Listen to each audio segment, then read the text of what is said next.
어제 노벨 생리의학상 수상자가 발표된 것에 이어서 오늘은 물리학상 수상자 발표를 앞두고 있습니다. 네, 올해 노벨 물리학상 후보와 또 전망에 대해서 경북대 물리교육학과 주영구 교수를 전화로 연결해 알아보겠습니다. 교수님 안녕하십니까? 예, 안녕하세요. 반갑습니다. 네, 반갑습니다. 네, 어제 노벨 생리의학상 수상자 발표될 때 보셨나요? 네, 많은 관심이 끌렸는데 노벨상 시즌이 이제 본격적으로 개막했습니다. 오늘 저녁에는 이제 노벨 물리학상 수상자 발표를 앞두고 있어서 전 세계 관심이 쏠리고 있는데요. 먼저 교수님, 이 노벨 물리학상은 주로 어떤 연구를 한 과학자들에게 수여되는 상입니까?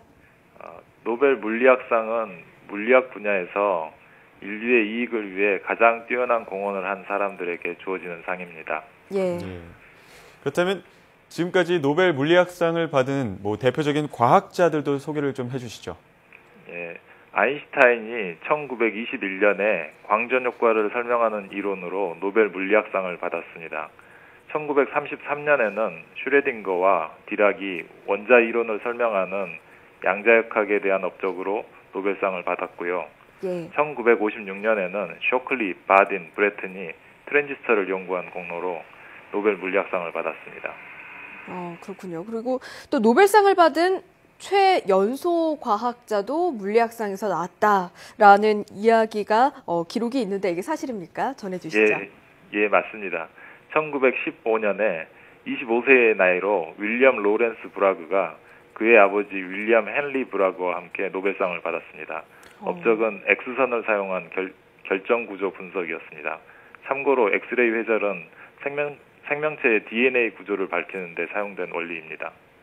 그랬군요. 아버지와 함께 받았던 25살 청년 이야기를 주셨습니다. 네, 그리고 또 지난해에는 일본인 과학자 3명이 나란히 또 노벨 물리학상을 받으면서 화제가 됐었는데요.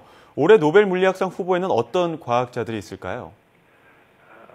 작년에는 청색 발광 다이오드를 개발한 3명의 일본 과학자들이 받았습니다. 3명의 과학자는 이사무 아카사키, 히로시 아마노, 스지 나카무라였습니다.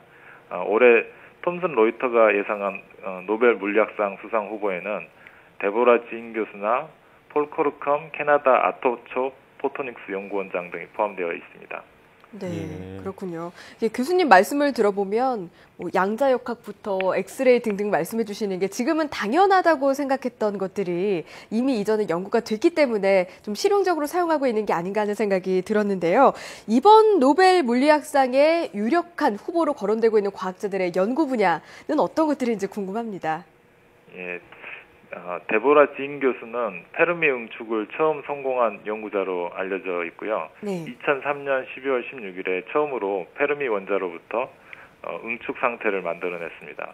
그리고 폴 코르컴 연구자는 아토처 물리학 발전에 기여한 것으로 알려져 있습니다. 아토처는 10의 마이너스 18승초입니다. 1990년대에 코르컴이 재충돌 전자 모델을 만들었고요. 레이저로부터 아토초 펄스를 발생시키는데 기초 이론 역할을 했습니다. 이 방법을 바탕으로 2001년에 코르컴과 동료 연구자들이 1펨토초보다 짧은 레이저 펄스를 발생시켰습니다. 그렇다면 이렇게 노벨 물리학상 수상이 과학계에는 또 어떤 영향을 미치게 될까요? 좀 어려운 질문인데요.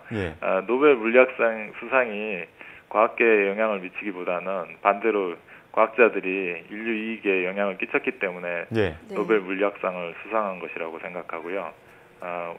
우리나라 같은 경우도 좀 더 이상 이렇게 노벨상을 받기 위한 연구를 하지는 않았으면 합니다. 과학계나 정부 관계자들이 마음이 다른 사람에게 보여주기 위한 연구보다는 인류 이익에 공헌하려고 하는 마음을 가지고 장기적인 투자를 했으면 합니다. 제가 보기에는 우리나라는 노벨상 시즌만 되면 이렇게 학교에서 1등상 받아오라고 재촉하는 엄마들하고 비슷한 분위기로 되는 것 같습니다.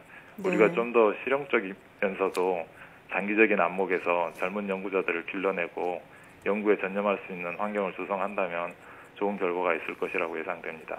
네, 맞습니다. 어제 생리의학상 후보 결정될 때도 이야기를 했습니다만 일본 같은 경우에는 정말 오래전부터 준비가 되어 있었다라는 말씀을 주셨었거든요.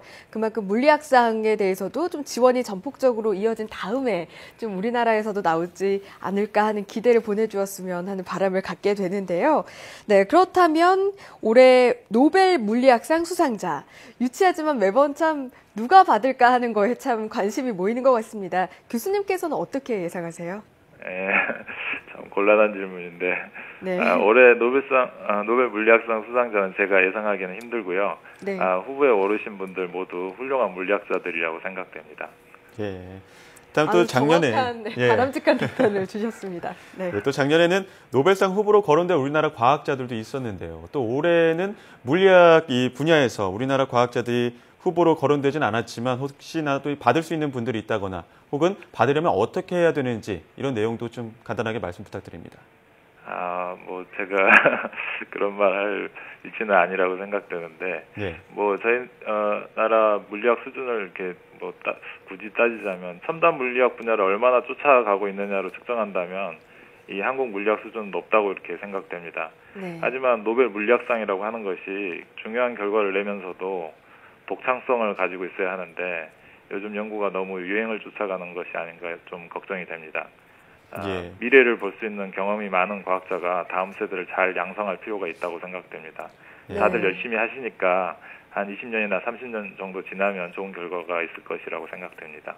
네, 무엇보다 과학계에 대한 또 정부의 관심과 투자도 좀 장기적으로 이루어져야겠다는 생각이 드는데요.